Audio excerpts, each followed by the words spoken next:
ibigori aye tuzabihinga gakaunga kararyoha aye. Ubu uyu munsi ikigori nicyo gifite umwanya wa mbere muri aka karere kacu ka Rulindo.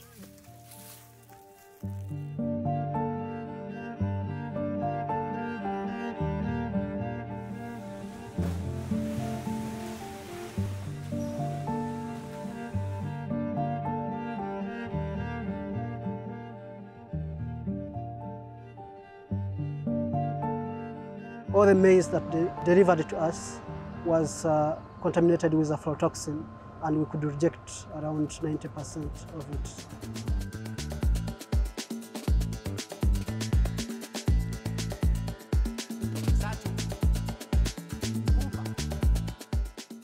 Igikorwa dukora tumara gusarura ibigori nkuko muri kubibona, twarangiza tukabijyana mu mahangari.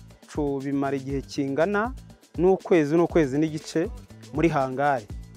Nibyo mu kubika ibigori neza bituma bitarwara iriya ndwara ya aflatoxin.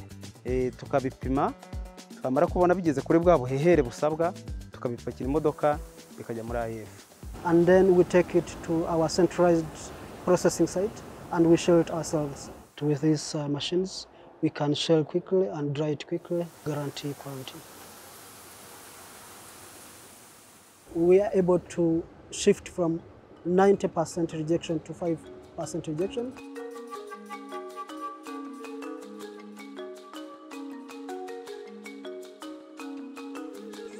Ibyiza byo kugurisha muri AF ni byiza cyane. Icya mbere na mbere, AF itanga igiciro.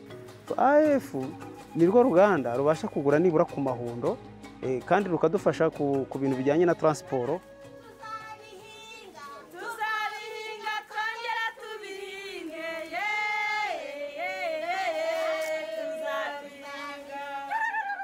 I would be confident to say that Africa can feed Africa by having the raw materials produced in Africa, processed in Africa, and fed or distributed to Africans.